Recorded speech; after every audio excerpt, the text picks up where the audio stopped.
गल मेरे नाल आके आमने सामने कर लैण। मैं डरदा इन्हां तो बीजेपी वालियां तो ਜਾਂ ਹੋਰਾਂ ਤੋਂ ਉੱਥੇ ਪੁਤਲੇ ਸਾੜੀਆਂ ਮੇਰੇ ਨਾਲ ਗੱਲ ਕਰਨ ਆ ਕੇ ਮੈਂ ਸਿੱਧੇ ਇੱਥੇ ਬੈਠਾ ਹੁਣ ਮੈਂ ਤੁਹਾਡੇ ਮੂਹਰੇ ਕਹਿੰਦਾ ਆ ਜਾ ਮੇਰੇ ਨਾਲ।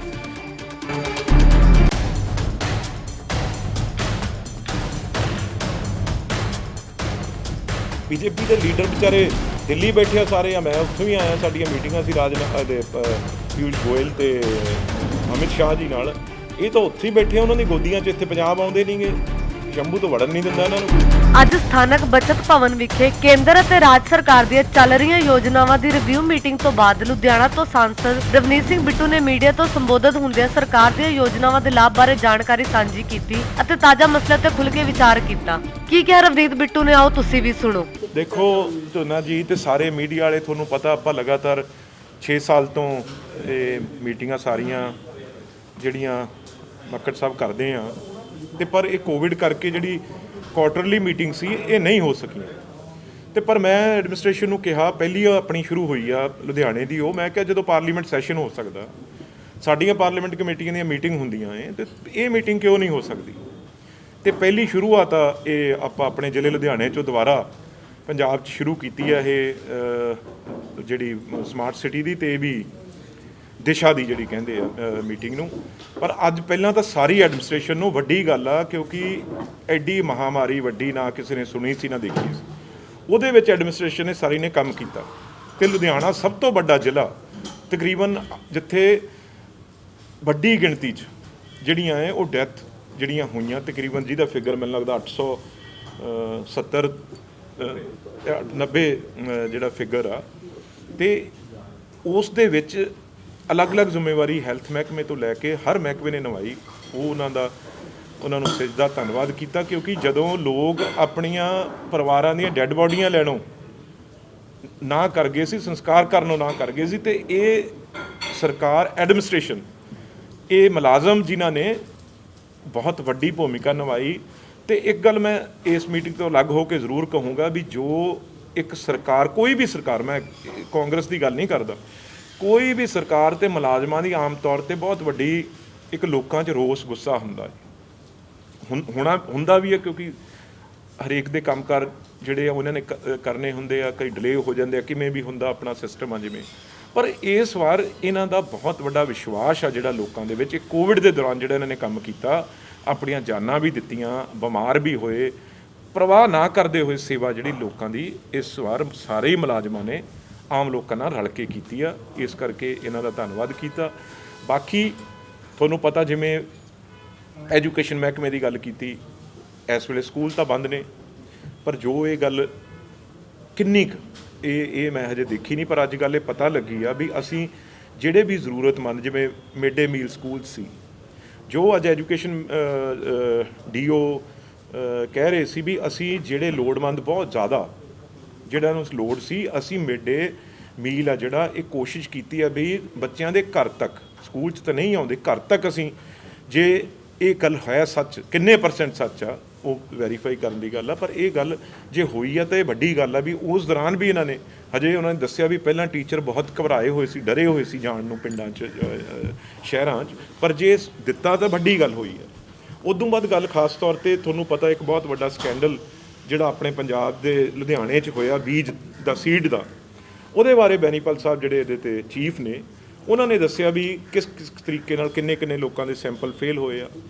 ਜਿਹੜਾ ਇਹ ਵੱਡਾ ਇੱਕ, ਜਿਹਦਾ ਮੈਂ ਨਾਂ ਨਹੀਂ ਲੈਣਾ ਚਾਹੁੰਦਾ, ਤੁਹਾਨੂੰ ਸਾਰਿਆਂ ਨੂੰ ਪਤਾ ਹੀ ਆ, ਉਹਨਾਂ ਨੇ ਦੁਬਾਰਾ ਕਿਤੇ ਕੇਸ ਕਰਕੇ ਇਹਦਾ ਸੈਂਪਲ ਕਿਤੇ ਵਾਰਾਣਸੀ ਜਾਂ ਕਿਤੇ ਹੋਰ ਉਹਨਾਂ ਨੇ ਭੇਜਿਆ, ਉੱਥੋਂ ਵੀ ਇਹਦਾ ਸੈਂਪਲ ਫੇਲ ਹੋ ਕੇ ਆਇਆ, ਤੇ ਹਜੇ ਉਹਦੀ ਵਿਜੀਲੈਂਸ ਕੇਸ ਚੱਲ ਰਿਹਾ, ਉਹਨੂੰ ਇਲਜ਼ਾਮ ਤੱਕ ਪਹੁੰਚਾਵਾਂਗੇ ਉਹਨੂੰ, ਜਿਹੜਾ ਉਹਨੇ ਐਡਾ ਵੱਡਾ ਇਹ ਗਵਨ ਕੀਤਾ ਹੈ।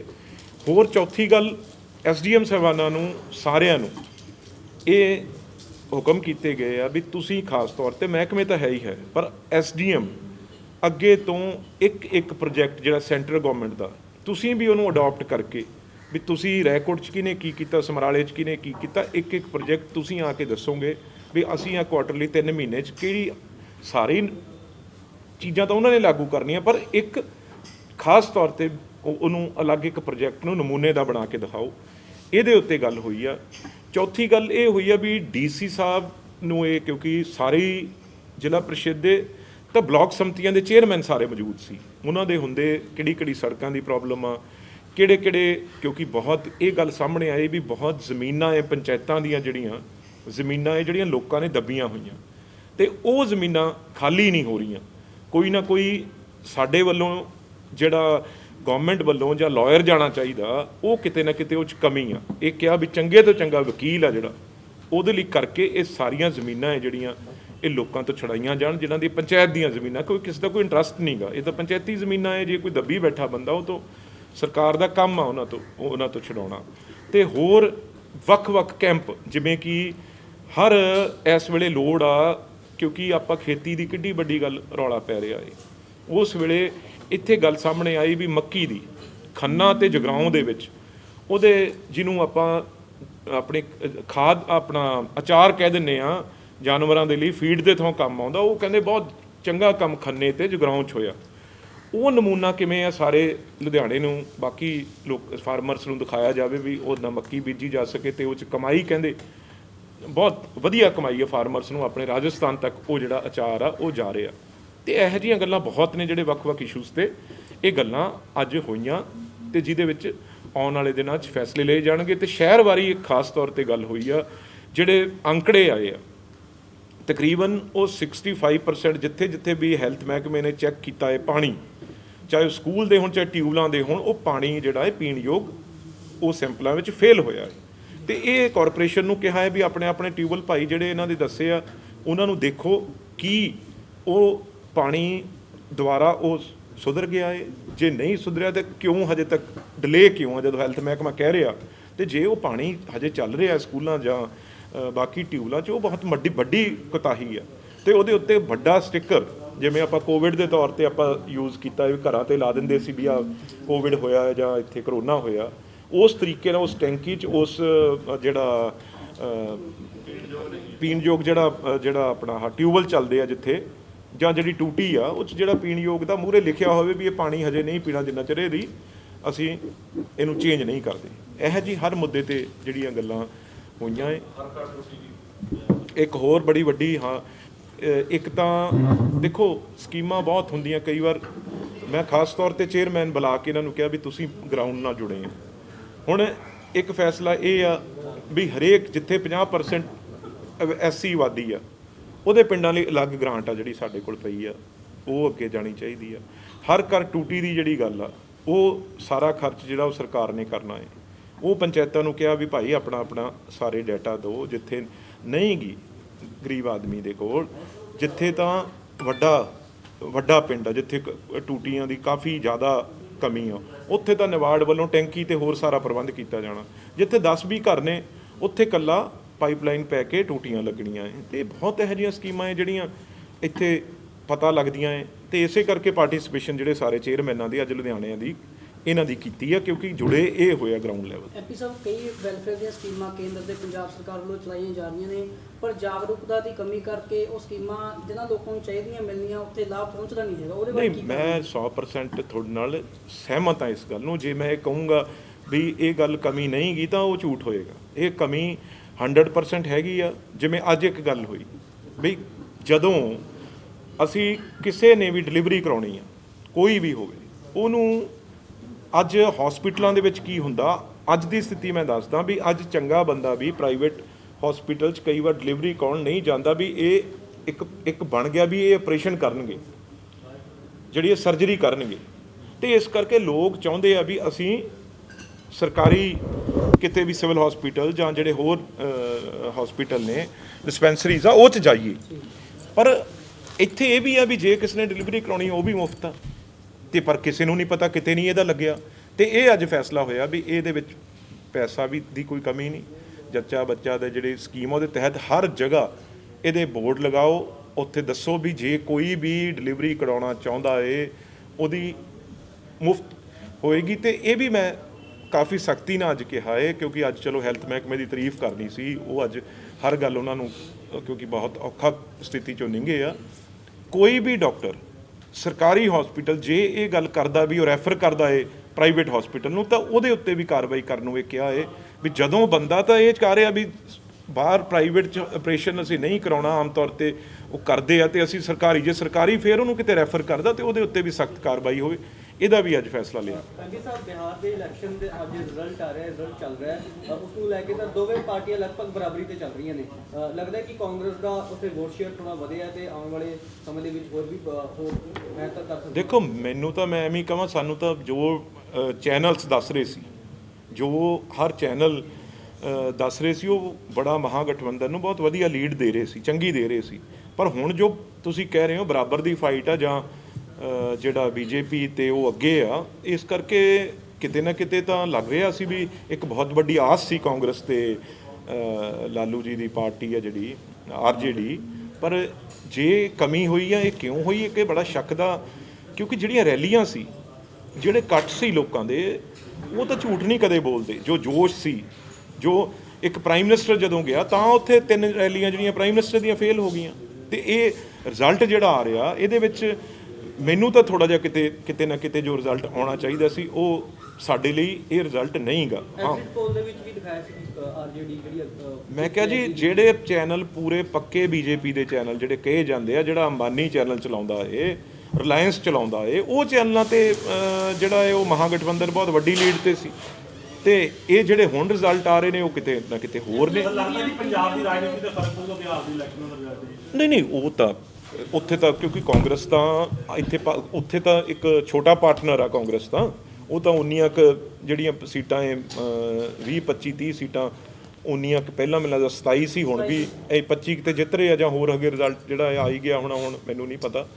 ਪਰ ਕਾਂਗਰਸ ਦੀ ਰਾਜਨੀਤੀ ਤੇ ਪਵੇ ਨਾ ਪਵੇ, ਪਰ ਜਿਹੜਾ ਇੱਕ ਐਨਡੀਏ ਨੂੰ ਜਿਹੜੀ ਢਾਹ ਲੱਗਣੀ ਸੀ, ਜਿਵੇਂ ਕਿ ਅਕਾਲੀ ਦਲ ਬਾਹਰ ਹੋ ਗਿਆ ਸੀ, ਸ਼ਿਵ ਸੈਨਾ ਬਾਹਰ ਹੋ ਗਈ ਸੀ, ਜੇ ਕਿਤੇ ਇੱਥੇ ਵੀ ਜੇਡੀਯੂ ਜੇ ਹਾਰ ਜਾਂਦਾ ਤਾਂ ਮੈਂ ਸਮਝਦਾ ਐਨਡੀਏ ਦਾ ਨਾਂ ਹੀ ਨਹੀਂ ਕੋਈ ਰਹਿਣਾ ਸੀ। ਐਨਡੀਏ ਤਾਂ ਹੁਣ ਵੀ ਨਹੀਂ ਬਚਣੀ। ਮੈਨੂੰ ਨਹੀਂ ਲੱਗਦਾ, ਜੇ ਜਿਸ ਹਿਸਾਬ ਨਾਲ ਅੰਕੜੇ ਦੱਸ ਰਿਹਾ ਵੀ ਬੀਜੇਪੀ ਆ ਜਿਹੜੀ ਉਹ ਸਿੰਗਲ ਲਾਰਜੈਸਟ ਪਾਰਟੀ ਬਣ ਰਹੀ ਹੈ ਤੇ ਜੇਡੀਯੂ ਪਿੱਛੇ ਆ, ਤੇ ਮੈਨੂੰ ਨਹੀਂ ਲੱਗਦਾ ਵੀ ਇਹ ਜੇਡੀਯੂ ਨੂੰ ਨਤੀਸ਼ ਨੂੰ ਇਹ ਨਾ ਹੋਵੇ ਕਿਤੇ ਬੀਜੇਪੀ ਤੇ ਕੀ ਨਾਮ ਮੁੰਡਾ ਦੂਜਾ ਪਾਸਵਾਨ, ਉਹ ਆਪਣੀ ਕੋਈ ਚਾਲ ਖੇਲਣ ਜਾਂ ਹੋਰ ਉੱਥੇ ਕਈ ਪਲੇਅਰ ਨੇ। ਪਰ ਸਾਨੂੰ ਇਹ 'ਚ ਕੋਈ ਸ਼ੱਕ ਨਹੀਂ ਵੀ ਜਿਹੜਾ ਝਟਕਾ ਐਨਡੀਏ ਨੂੰ ਲੱਗਣਾ ਚਾਹੀਦਾ ਸੀ, ਉਹ ਕਿਤੇ ਨਾ ਕਿਤੇ ਜਿਹੜੀ ਆਸ ਸੀ ਉਹ ਜ਼ਰੂਰ ਟੁੱਟੀ ਆ। ਪਰ ਪੰਜਾਬ ਦੇ ਵਿੱਚ ਤੁਸੀਂ ਕੀ ਸੋਚਦੇ ਹੋ ਵੀ ਪੰਜਾਬ 'ਚ ਬੀਜੇਪੀ ਨੂੰ ਕਿਤੇ ਪੈਰ ਲੱਗਣ ਦੀ ਥਾਂ ਹੈਗੀ ਆ? ਤੁਸੀਂ ਹੈ ਕੋਈ ਬੀਜੇਪੀ ਦੇ ਲੀਡਰ ਵਿਚਾਰੇ ਦਿੱਲੀ ਬੈਠੇ ਆ ਸਾਰੇ, ਆ ਮੈਂ ਉੱਥੋਂ ਹੀ ਆਇਆ, ਸਾਡੀਆਂ ਮੀਟਿੰਗਾਂ ਸੀ ਦੇ ਪਿਊਸ਼ ਗੋਇਲ ਤੇ ਅਮਿਤ ਸ਼ਾਹ ਜੀ ਨਾਲ, ਇਹ ਤਾਂ ਉੱਥੇ ਹੀ ਬੈਠੇ ਆ ਉਹਨਾਂ ਦੀ ਗੋਦੀਆਂ 'ਚ। ਇੱਥੇ ਪੰਜਾਬ ਆਉਂਦੇ ਨਹੀਂਗੇ, ਸ਼ੰਭੂ ਤੋਂ ਵੜਨ ਨਹੀਂ ਦਿੰਦਾ ਇਹਨਾਂ ਨੂੰ ਕੋਈ। ਸਰ ਮੀਟਿੰਗ ਦੇ ਕੀ ਨਤੀਜੇ ਨਿਕਲੇ ਜੀ, ਜਿਹੜੀ ਅਮਿਤ ਸ਼ਾਹ ਨਾਲ ਮੀਟਿੰਗ ਹੋਈ ਉਹ 'ਚ ਕੀ? ਦੇਖੋ, ਇੱਕ ਗੱਲ ਨੂੰ ਸਮਝੋ, ਮੈਂ ਅੱਜ ਸਾਰੀ ਗੱਲ ਤੁਹਾਡੇ ਮੂਹਰੇ ਰੱਖਦਾ। ਇੱਕ ਜਿਹੜੇ ਮੈਂਬਰ ਪਾਰਲੀਮੈਂਟ ਆ, ਇੱਕ ਲੜਾਈ ਦਾ ਜਿਹੜਾ ਇੱਕ ਇਹ ਹੋ ਗਿਆ ਸੀ ਵੀ ਸੈਂਟਰ ਵਰਸਸ ਪੰਜਾਬ ਸਟੇਟ ਹੋ ਗਈ ਸੀ ਗੱਲ। ਤੇ ਮੇਰੀ ਤਾਂ ਹਮੇਸ਼ਾ ਇਹ ਮੈਂ ਕਹਿਣਾ ਰਿਹਾ ਹੈ ਵੀ ਸਾਡਾ ਹਿੰਦੁਸਤਾਨ ਤੇ ਸਭ ਤੋਂ ਵੱਧ ਹੱਕ ਸਾਡਾ ਹੈ। ਕੁਰਬਾਨੀਆਂ ਹੀ 2 ਸਟੇਟਾਂ ਨੇ ਦਿੱਤੀਆਂ ਹੈ, ਇੱਕ ਦਿੱਤੀ ਹੈ ਵੈਸਟ ਬੰਗਾਲ ਨੇ ਤੇ ਉਦੋਂ ਵੱਧ ਪੰਜਾਬ ਦੇ। ਨੁਕਸਾਨ ਵੰਡੇ ਵੀ ਅਸੀਂ ਗਏ ਹਾਂ, ਸਾਡਾ ਪੰਜਾਬ ਉੱਧਰ ਰਹਿ ਗਿਆ। ਤੇ ਵੀ ਆਜ਼ਾਦੀ ਦੀ ਲੜਾਈ 'ਚ ਸਭ ਤੋਂ ਵੱਧ ਦੇਣ ਟੈਰਰਿਜ਼ਮ ਅਸੀਂ ਝੱਲਿਆ, ਸਭ ਕੁਝ ਅਸੀਂ। ਤੇ ਇਸ ਕਰਕੇ ਵੀ ਅਸੀਂ ਸਾਡਾ ਜਿਹੜਾ ਹੱਕ ਆ ਸੈਂਟਰ ਤੇ, ਉਹ ਦੂਜੀਆਂ ਸਟੇਟਾਂ ਨਾਲੋਂ ਵੱਧ ਆ। ਤੇ ਇੱਥੇ ਕਈ ਐਸੇ ਮੋਰਚੇ ਲੱਗੇ ਹੋਏ ਸੀ ਕਿਸਾਨਾਂ ਤੋਂ ਇਲਾਵਾ, ਕਿਸਾਨਾਂ ਨੇ ਕਦੇ ਗੱਲ ਨਹੀਂ ਇਹ ਕੀਤੀ, ਪਰ ਕਈ ਮੋਰਚੇ ਐਸੇ ਲੱਗੇ ਸੀ, ਕਈ ਲੀਡਰ ਵੀ, ਮੈਂ ਤਾਂ ਓਪਨਲੀ ਇਹ ਉਹਨਾਂ ਦੀ ਨਿੰਦਿਆ ਕੀਤੀ ਸੀ ਵੀ ਉਹ ਖੁਦ ਮੁਖਤਿਆਰੀ ਦੀਆਂ ਗੱਲਾਂ ਕਰਦੇ ਸੀ, ਖੁਦ MSP ਦੇਣ ਦੀ ਗੱਲ ਕਰਦੇ ਸੀ, ਖੁਦ ਇਹੋ ਜਿਹੀਆਂ ਗੱਲਾਂ ਕਰਦੇ ਜਿਹੜੀਆਂ ਕਿ ਪੋਸੀਬਲ ਨਹੀਂ। ਸਾਡੇ ਕੋਲ ਤਾਂ ਪੰਜਾਬ ਦਾ ਇਹ ਹਾਲਾਤ ਨੇ ਵੀ ਸਾਡੇ ਕੋਲ ਤਾਂ ਤਨਖਾਹਾਂ ਦੇਣ ਨੂੰ ਹਾਲਾਤ ਨੇ ਜਿਹੜੇ ਉਹ ਔਖੇ ਹੋਏ ਪਏ ਆ।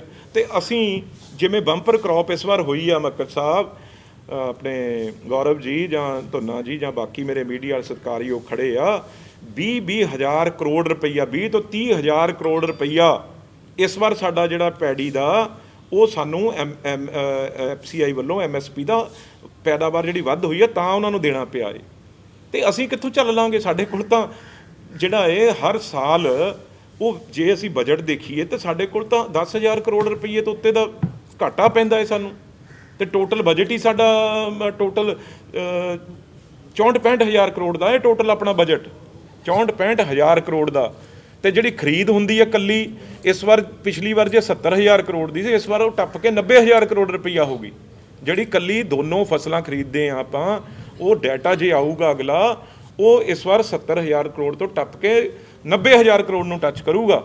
ਤੇ ਇਹ ਜਿਹੜੇ ਮੈਂ ਤਾਂ ਸਮਝਦਾ ਕੈਸੀ ਉਹਨਾਂ ਦੀ ਬੁੱਧੀ ਆ, ਕੈਸੀ ਉਹਨਾਂ ਦੀ ਸੋਚ ਆ, ਜਿਹੜੇ ਉਹ ਕਹਿੰਦੇ ਆ ਵੀ ਪੰਜਾਬ MSP ਦੇਵੇ, ਉਹ ਵੀ 23 ਫਸਲਾਂ ਨੂੰ ਦੇਵੇ, ਸਾਡਾ GST ਉਹ ਜਾਂਦਾ। ਨਾਲੇ ਸਾਡਾ ਹਿੰਦੁਸਤਾਨ ਸਾਡਾ ਦੇਸ਼ ਆ ਬਈ, ਅਸੀਂ ਅਲੱਗ ਥੋੜ੍ਹੀ ਆ ਕੋਈ, ਅਸੀਂ ਤਾਂ ਉਹ ਤੋਂ ਹਿੱਸਾ ਲੈਣਾ। ਤੇ ਜਿਹੜੀ ਤੁਸੀਂ ਗੱਲ ਕੀਤੀ ਜਦੋਂ ਪੀਯੂਸ਼ ਗੋਇਲ ਨੇ ਸਾਨੂੰ ਬੁਲਾਇਆ ਤੇ ਉਹਨਾਂ ਨੇ ਕੁਝ ਐਸੀਆਂ ਗੱਲਾਂ ਕੀਤੀਆਂ ਜਿਹੜੀਆਂ ਨਾ ਸੁਣਨਯੋਗ ਸੀ, ਤੇ ਕੋਈ ਸਿਆਣਾ ਪੋਲੀਟੀਕਲ ਬੰਦਾ ਨਹੀਂ ਕਰਦਾ। ਕਿਉਂਕਿ ਸਭ ਤੋਂ ਪਹਿਲਾਂ ਆ ਚੁੱਗ ਐਂਡ ਕੰਪਨੀ ਤੇ ਆ ਨਕਲੀ ਜਿਹੜਾ ਸਰਦਾਰ ਬਣਿਆ ਏ, ਕੀ ਨਾਮ ਆ ਪੁਰੀ, ਇਹਦਾ ਵੀ ਬਾਲ ਬੜਾ ਮਚਾਇਆ ਜੀ, ਬੀਜੇਪੀ ਬੜਾ ਵਿਰੋਧ ਕਰ ਰਹੀ ਹੈ। ਤੁਸੀਂ ਸੁਣੋ BJP ਦਾ ਪੱਲੇ ਕੀ ਆ ਯਾਰ, ਛੱਡੋ BJP ਆ ਬੈਠਾ, ਮੈਂ ਆ ਜਾਣ BJP ਮੇਰੇ ਨਾਲ ਗੱਲ ਕਰੇ, ਐਵੇਂ ਹੀ ਉੱਥੇ ਸੜਕਾਂ ਤੇ 20 ਮੈਂ ਗਿਣਤੀ 'ਚ ਗਿਣੀ ਸੀ ਵੀ ਕਿੰਨੇ ਬੰਦੇ ਸੀ, 15ਵਾਂ ਬੰਦਾ ਨਹੀਂ ਸੀ, 14 ਵੀ ਪੂਰੇ ਨਹੀਂ ਸੀਗੇ। ਤੇ ਗੱਲ ਮੇਰੇ ਨਾਲ ਆ ਕੇ ਆਮਣੇ ਸਾਹਮਣੇ ਕਰ ਲੈਣ, ਮੈਂ ਡਰਦਾ ਇਹਨਾਂ ਤੋਂ, BJP ਵਾਲਿਆਂ ਤੋਂ ਜਾਂ ਹੋਰਾਂ ਤੋਂ। ਉੱਥੇ ਪੁਤਲੇ ਸਾੜੀਆਂ ਮੇਰੇ ਨਾਲ ਗੱਲ ਕਰਨ ਆ ਕੇ, ਮੈਂ ਸਿੱਧੇ ਇੱਥੇ ਬੈਠਾ, ਹੁਣ ਮੈਂ ਤੁਹਾਡੇ ਮੂਹਰੇ ਕਹਿੰਦਾ ਆ ਜਾ ਮੇਰੇ ਨਾਲ। ਗੱਲ ਇਹ ਨਹੀਂ ਵੀ ਚੁੱਗ ਤੇ ਇਹ ਪਹਿਲਾਂ ਪਹੁੰਚੇ ਹੋਏ, ਉਹ ਪੀਯੂਸ਼ ਗੋਇਲ ਨੂੰ ਪੁੱਠੀ ਪੱਟੀ ਪੜ੍ਹਾਈ ਤੇ ਉਹ ਕਹਿੰਦਾ ਜੀ ਇਹ ਤਾਂ ਕਾਂਗਰਸ ਦਾ ਧਰਨਾ, ਇਹ ਤਾਂ ਤੁਹਾਡੀ ਸਰਕਾਰ ਨੇ ਬਿਠਾਏ ਹੋਏ ਨੇ। ਅਸੀਂ ਕਿਹਾ ਜੀ ਤੁਸੀਂ ਪਹਿਲਾਂ ਕਿਸਾਨਾਂ ਨੂੰ ਦਲਾਲ ਕਹਿਤਾ, ਤੁਸੀਂ ਪਹਿਲਾਂ ਕਿਸਾਨਾਂ ਨੂੰ ਏਜੰਟ ਕਹਿਤਾ, ਆੜਤੀਆਂ ਦੇ ਬਿਠਾਏ ਹੋਏ ਕਦੇ ਕਹਿੰਦੇ ਹੋ, ਪਰ ਤੁਸੀਂ ਮੰਨਦੇ ਨਹੀਂ ਗੱਲ। ਇਹ ਕਿਸਾਨ ਬੈਠੇ ਆ, ਸਾਨੂੰ ਤਾਂ ਕਿਸੇ ਪਾਰਟੀ ਵਾਲੇ ਨੂੰ ਇਜਾਜ਼ਤ ਹੀ ਨਹੀਂ ਜਾਣ ਦੀ। ਤੇ ਜਦੋਂ ਬਹੁਤ ਜ਼ਿਆਦਾ, ਕਿਉਂਕਿ ਅਸੀਂ ਤਾਂ ਹੱਥ ਜੋੜ ਕੇ ਗਏ ਸੀ, ਮੰਗਣ ਗਏ ਸੀ ਆਪਣੇ ਪੰਜਾਬ ਲਈ ਟ੍ਰੇਨਾਂ, ਇੰਡਸਟਰੀ ਸਾਡੀ ਖਤਮ ਹੋ ਗਈ। ਅੱਜ 20,000 ਕਰੋੜ ਰੁਪਏ ਤੋਂ ਉੱਤੇ ਦਾ ਘਾਟਾ, ਇਹ ਲੁਧਿਆਣਾ ਜਲੰਧਰ ਮਿਲਾ ਕੇ ਦੋਨਾਂ ਨੂੰ, ਆ ਜਿਹੜਾ ਡਰਾਈ ਪੋਰਟ ਆ ਦੇਖੋ ਇੱਥੇ ਕੀ ਹਾਲ ਹੋਇਆ ਸਾਡੀ ਇੰਡਸਟਰੀ। ਅਸੀਂ ਤਾਂ ਹੱਥ ਜੋੜਨ ਗਏ ਸੀ ਵੀ ਭਾਈ ਕਿਸਾਨ ਕਹਿੰਦੇ ਕੁਛ ਨਹੀਂ, ਉਹ ਕਹਿ ਰਹੇ ਯੂਰੀਆ ਦੀ ਖਾਦ ਦੀ ਲੋੜ ਆ, ਕੋਲੇ ਦੀ ਲੋੜ ਆ, ਇੰਡਸਟਰੀ ਸਾਡੀ ਤਬਾਹ ਕਰਤੀ। ਅਸੀਂ ਤਾਂ ਹੱਥ ਜੋੜਨ ਗਏ ਸੀ, ਪਰ ਜਦੋਂ ਉਹਦੇ ਤੇਵਰ ਦੇਖੇ, ਉਹ ਕਹਿੰਦਾ ਤੁਸੀਂ ਤਾਂ ਲੋਟ ਹੀ ਹੋਣਾ ਆਏ ਹੋ, ਹੁਣ ਤੁਹਾਡੀ ਇੰਡਸਟਰੀ ਜਦ ਤੁਹਾਡੇ ਮਗਰ ਪਈ ਆ, ਹੁਣ ਤੁਹਾਡੇ ਕਿਸਾਨ ਮਗਰ ਪਏ ਆ, ਹੁਣ ਤੁਹਾਡੀਆਂ ਚੀਕਾਂ ਨਿਕਲ ਗਈਆਂ, ਇਹ ਨਹੀਂ ਟ੍ਰੇਨ ਚੱਲਣੀ। ਮੈਂ ਇਹ ਕੋਈ ਵਡਿਆਈ ਨਹੀਂ ਕਰਦਾ, ਮੈਂ ਉਦੋਂ ਹੀ ਬਾਹਰ ਆ ਕੇ ਕਿਹਾ ਸੀ, ਮੈਂ ਕਿਹਾ ਗੱਲ ਸੁਣ ਲੈ ਭਾਈ, ਇਹ ਟ੍ਰੇਨਾਂ ਤੇਰੀਆਂ ਨਹੀਂ ਗੀਆਂ, ਇਹ ਟ੍ਰੇਨਾਂ ਦੇਸ਼ ਦੀਆਂ ਏ, ਤੇ ਤੂੰ ਹੁਣ ਜੇ ਚਾਹੁੰਦਾ ਵੀ ਇਹ ਟ੍ਰੇਨਾਂ ਨੂੰ ਆਪਣੇ ਘਰੇ ਲਾ ਲਈ, ਆਪਣੇ ਕੋਲਡ ਸਟੋਰ ਚਲਾ ਲਈ। ਪਰ ਮੈਂ ਤੁਹਾਨੂੰ ਉਦਣੀ ਇਹ ਗੱਲ ਕਹੀ ਸੀ, ਅਗਲੇ ਦਿਨ ਹੀ ਅਮਿਤ ਸ਼ਾਹ ਦੀ ਦਾ ਸੱਦਾ ਆਇਆ, ਉਹਨਾਂ ਨੇ ਤਕਰੀਬਨ 12:30 ਸਾਨੂੰ ਟਾਈਮ ਦਿੱਤਾ, ਚਾਹੇ ਉਹ ਅਲੱਗ ਪਾਰਟੀ ਦੇ ਆ, ਦੇਸ਼ ਦੇ, ਪਰ ਹੋਮ ਮਿਨਿਸਟਰ ਨੇ, ਪਰ ਉਹਨਾਂ ਨੇ ਵਾਕਈ ਜੇ ਗੱਲ ਕੀਤੀ ਤਾਂ ਲੀਡਰਾਂ ਵਾਲੀ ਗੱਲ ਕੀਤੀ। ਜਦੋਂ ਗੱਲ ਸ਼ੁਰੂ ਹੋਈ, ਬਾਕੀ MPਆਂ ਨੇ ਵੀ ਗੱਲ ਆਪਣੀ ਆਪਣੀ ਕੀਤੀ। ਮੈਨੂੰ ਉਹਨਾਂ ਨੇ ਕਿਹਾ ਵੀ ਬਿੱਟੂ ਤੂੰ ਕੀ ਗੱਲ ਮੀਡੀਆ ਮੂਹਰੇ ਹੀ ਬੋਲਦਾ, ਕਿਉਂਕਿ ਪੀਯੂਸ਼ ਗੋਇਲ ਨਾਲ ਬੈਠਾ ਸੀ, ਉਹਨੇ ਅਮਿਤ ਸ਼ਾਹ ਜੀ ਨੂੰ ਗੱਲ ਆਪਣੀ ਕੀਤੀ ਹੋਣੀ ਆ ਵੀ ਇਹ ਕੱਲ ਇਸ ਗੱਲ ਲਈ। ਮੈਂ ਕਿਹਾ ਜੀ ਮੈਂ ਮੀਡੀਆ ਮੂਹਰੇ, ਕਹਿੰਦੇ ਤੂੰ ਉਰੇ ਕੋਈ ਆਪਣੀ ਗੱਲ ਰੱਖ ਕਿ ਮੀਡੀਆ ਮੂਹਰੇ ਹੀ ਬੋਲਦਾ। ਮੈਂ ਕਿਹਾ ਜੀ ਮੀਡੀਆ ਮੂਹਰੇ ਤਾਂ ਬੋਲੇ ਜਦੋਂ ਇੱਕ ਮੰਤਰੀ ਨੇ, ਉਹ ਵੀ ਇੱਕ ਕੈਬਨਿਟ ਮੰਤਰੀ ਰੇਲਵੇ ਦੇ ਨੇ, ਸੱਦ ਕੇ ਸਾਨੂੰ ਇੱਕ 35 ਲੱਖ ਬੰਦੇ ਨੂੰ ਨੁਮਾਇੰਦਾ ਇੱਕ ਮੈਂਬਰ ਪਾਰਲੀਮੈਂਟ ਆ, ਤੇ ਅਸੀਂ 8 ਮੈਂਬਰ ਪਾਰਲੀਮੈਂਟ ਆਏ ਸੀ, ਕਰੋੜਾਂ ਲੋਕਾਂ ਦੀ ਆਵਾਜ਼ ਲੈ ਕੇ ਆਏ ਸੀ, ਪਰ ਤੁਸੀਂ ਉਸ ਆਵਾਜ਼ ਨੂੰ ਕੁਚਲਣ ਦੀ ਕੁੱਤ ਕੀਤੀ, ਤੁਸੀਂ ਉਸ ਆਵਾਜ਼ ਨੂੰ ਦਲਾਲ ਦੱਸਿਆ ਤੇ ਇਹ ਕਿਹਾ ਵੀ ਇਹ ਸਾਰੇ ਕਾਂਗਰਸ ਦੇ ਬਿਠਾਏ ਹੋਏ ਆ। ਤੇ ਅਸੀਂ ਜਦੋਂ ਇਹ ਗੱਲ ਕੀਤੀ ਵੀ ਕਾਂਗਰਸ ਦੇ ਨਹੀਂ ਬਿਠਾਏ ਹੋਏ, ਉਹ ਕਹਿੰਦਾ ਤੁਸੀਂ ਮੈਨੂੰ ਸਮਝਾਓਗੇ।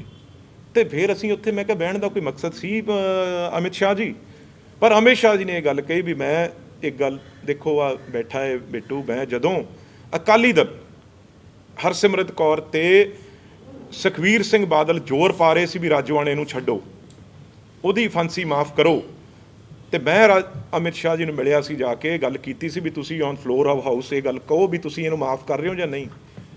ਉਹਨਾਂ ਨੇ ਮੇਰੀ ਗੱਲ ਮੰਨੀ ਤੇ ਹਾਊਸ 'ਚ ਆਏ ਤੇ ਮੇਰਾ ਜਵਾਬ ਦਿੱਤਾ ਵੀ ਬਿਲਕੁਲ ਮਾਫੀ ਨਹੀਂ ਹੋ। ਇਹ ਫੇਰ ਲੜੇ ਜਾ ਕੇ ਵੀ ਇੱਕ ਕਾਂਗਰਸ ਦਾ ਮੁੱਖ ਮੰਤਰੀ, ਇਹ ਕਾਂਗਰਸ ਦਾ ਮੁੱਖ ਮੰਤਰੀ ਨੂੰ ਤੁਸੀਂ ਉਹਦੇ ਕਾਤਲਾਂ ਨੂੰ ਜਿਹੜੀ ਫਾਂਸੀ, ਜਿਹੜੀ ਮਾਫੀ ਨਹੀਂ ਦੇ ਰਹੇ।